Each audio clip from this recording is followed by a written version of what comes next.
জয় ঠাকুর। শ্রী শ্রী রামকৃষ্ণ পুঁথি তৃতীয় খণ্ডের অন্তর্গত বলরামের প্রভু দর্শনে গমন এই অধ্যায় থেকে আজ আমরা 23 দিন পাঠ করছি। 440 পর্ব, পৃষ্ঠা সংখ্যা 284 থেকে 285। এর আগের পাঠে আমরা দেখেছি রামচন্দ্র দত্ত, যিনি খুব হিসেব করে পয়সা খরচ করতেন, তিনি সাধনার সময়ে যখন অন্ধকারে বসে জপ ধ্যান করছিলেন, ঠাকুর তখন এসে বলেছিলেন যে ঈশ্বরের ভক্তদের সেবা করতে সাধনা স্বরূপ ভক্ত সেবা তাকে আচরণ করতে হবে। এই ভক্ত সেবা তার কাছে বিষম বাধা হয়ে দাঁড়ায়। তথাপি ঠাকুরের আদেশ হেতু ক্রমাগত ঠাকুরের মনোমত ভক্তদেরকে জোগাড় করে নিয়ে এসে তিনি একদিন মহোৎসব করেন এবং এরপর থেকে বাড়িতে তিনি ভক্তদের সেবার আয়োজন করতে থাকেন। এরপর থেকে তিনি অকাতরে দুহাতে অর্থ ব্যয় করে যান এর পিছনে, তাতে কোনো অসুবিধা হয় না। আজ দেখব আমরা ভক্ত রামের ঠাকুরের কাছ থেকে সাধনার পরম প্রাপ্তির অংশটুকু। ভক্ত সেবা ছিল এক মহা অন্তরাল, গেল সরে এইবার ফুটিবার কাল। এখন শ্রী প্রভুদেব ধরা দিলা তারে, শুনো কথা একদিন দক্ষিণ শহরে। একাধারে শ্রীমন্দিরে রাম সমাসীন, আরো কত তত্ত্বলুব্ধ নবীন প্রাচীন। ভক্তি মাখাহিত উক্তি ফুটে শ্রীবদনে, সুবদ্ধ অবদ্ধ তত্ত্ব বলিবার গুণে। মুগ্ধ মনে সবে শুনে দিন গেল কেটে, ঘুরে ঘুরে দিবাকর প্রায় বসে পাটে। গোধূলি ধূসর বাসে ঢাকে দিবাকর, কেলয় এখন আর কালের খবর। ভেবে বুঝে দেখো মন কি ছিল কথায়, শ্রবণ বিমুগ্ধ বাণী শুনিলে ভুলায়। এলা রাত্রি ঊর্ধ্বগতি হইল প্রহর, তখন ভাঙ্গিলা প্রভু আপনি আসর। মেঘাচ্ছন্ন হেতু অন্ধকারময় নিশি, অদৃশ্য অগণ্য তারা নিশামণি শশী। ক্রমে ক্রমে লোকজন লইয়া বিদায়, যেদিকে যাহার ঘর সেদিকে সে যায়। মন্দিরের জনতা শূন্য সব অন্তর্ধান, দুই এক ভক্ত সঙ্গে কাছে আছে রাম। তিনিও অভয় পদে লইয়া বিদায়, আইলা বাহিরে মন্দিরের বারান্দায়। প্রেমের যেমন রীতি পাছু চায় যেতে, রাম দেখিলেন প্রভু আসেন পশ্চাতে। এই রকমই রাম যখন ভক্ত সেবা শুরু করলেন, তখন তার ঈশ্বরীয় মহাপ্রাপ্তির সময় হয়ে এসেছে। ঠাকুর এবার তার সেই ফল দান করার জন্য তৈরি। ঠাকুর একদিন দক্ষিণেশ্বরে তার নিজের ঘরে অন্যান্য ভক্তদের সঙ্গে রামের সঙ্গে একসাথে বসে ঈশ্বরীয় প্রসঙ্গ করছেন এবং তার উপস্থিত সবাই মন্ত্রমুগ্ধের মতো তার কথা শুনছেন। পুথিকার বলছেন, বুঝে দেখো তার কথায় কি ছিল যে সবাই সারাটা দিন কেটে গেল, সন্ধ্যা হলো, গোধূলি বসে রাত এসে গেল, তবুও কারোর কোন রকম হুঁশ নেই রাত কত হলো, কে বা রাতের খবর রাখে। এরপর প্রায় মধ্যরাত্রি নাগাদ প্রায় যখন হয়ে গেল, তখন ঠাকুর তার আসর ভাঙলেন।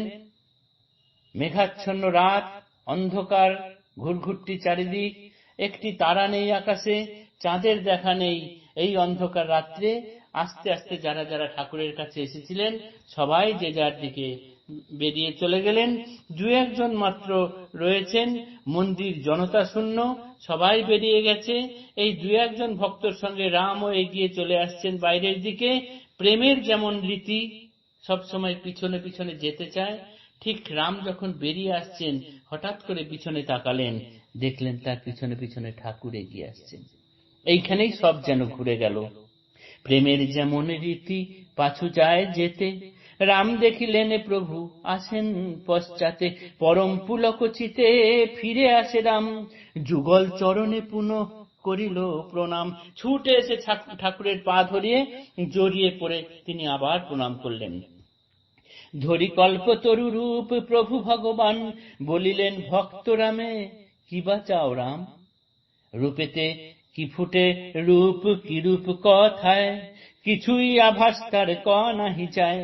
মন বিমোহন ইষ্ট রূপ তাই খেলে, মোহিত ইন্দ্রিয় যত লুটে পদ তলে।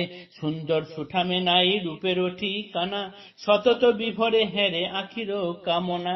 সঙ্গে লয়ে 16 আনা মন খানি তাই, যেন আখি আবরণে আখি না ঢাকায়।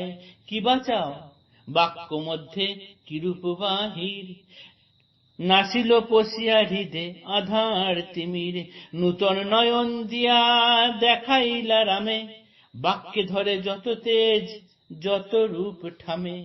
শ্রুতি প্রীতি রুচি করে এতই অধিক, বিনা বেণু তুলনায় যেন ধিক ধিক। শুনো শ্রুতি মুগ্ধ অতি মিনতি প্রচুর, সদা যেন বাজে তাই শ্রীবাণী প্রভুর। বিহ্বলে দেখেন রাম সৌভাগ্য সুদিন, নাম কাটা ভক্তি টোপ ধরা দিলামিন। আগে যেই আজ সেই প্রভুর মূর্তি, তবু তাহে কিবা এক অভিনব ভাতি। যাহার প্রভাবে দেখি মনে বলে রাম, তুমি সেই বিশ্বগুরু হরি ভক্ত রাম। তোমার কারণে ফিরি তোমারও নিকটে, কাঁধেতে কুড়ালি বন বেড়ানো হাঁকুটে। কি আর চাহিব প্রভু কহে ভক্ত রাম, আপনি বলিয়া দেন করুণা নিধান। বলিলেন প্রভুদেব মৃদু মন্দ স্বরে, আমার প্রদত্ত মন্ত্র মোরেই দাও ফিরে। সাধন ভজন জপে নাহি প্রয়োজন, সকল হইল আজ ক্রিয়া সমাপন। শুনি ভক্ত চূড়ামণি ধরণী লুটায়, প্রত্যার্পণ কইল মন্ত্র শ্রীপ্রভুর পায়। পদতলে বিলুণ্ঠিত ভক্তের মাথা, দেখিয়া শ্রীপ্রভু দেবে পরম দেবতা। মহাভাব আবেশ গায় নাহিক চেতন, থুইলেন তালু দেশে দক্ষিণ চরণ। হেন ভাবে কতক্ষণ গত হলে পরে, আইল বাহ্যিক জ্ঞানে শ্রীঅঙ্গ উপরে। সরাইয়া শ্রীচরণ কহেন ভক্ত বরে, মিটাও দর্শন সাধ দেখিয়া আমারে। আর এক কথা যবে আসিবে এখানে, 1 পয়সার কিছু দ্রব্য এনো কিনে। রাম যখন পিছন ফিরে দেখলেন যে ঠাকুর তার পিছনে পিছনে আসছেন, তখন আর এক মুহূর্তও দেরি না করে রাম পিছনে ফিরে সোজা গিয়ে ঠাকুরের চরণে লুটিয়ে পড়লেন। আর ঠাকুরের সঙ্গে সঙ্গে ভাবে বিভোর হয়ে বললেন, বলো রাম, তুমি কি চাও? এই যে কি চাও তুমি, এই কথার মধ্যে এত মধু মেশানো ছিল, যেন কানের মধ্যে দিয়ে গিয়ে হৃদয়ে ধাক্কা মারল সেই কথাটি, এবং সমস্ত বিনা বাজার যে স্বর তাকেও যেন নস্যি করে দিচ্ছে তার এই সুন্দর মিষ্টি কণ্ঠটি। এতদিনে রাম বুঝলেন যে ঠাকুর বলেছিলেন না, ছিপ নিয়ে চার ফেলে টোপ গেথে বসে থাকতে হয়, এ আর কিছুই নয়।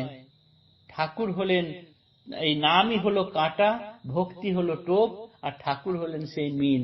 আজ তিনি রামকে ধরা দিয়েছেন, তাই তিনি লুটিয়ে রয়েছেন তার পদতলে, এবং তিনিই বলছেন, যাহার প্রভাবে দেখি মনে বলি রাম, তুমি সেই বিশ্বগুরু হরি ভগবান।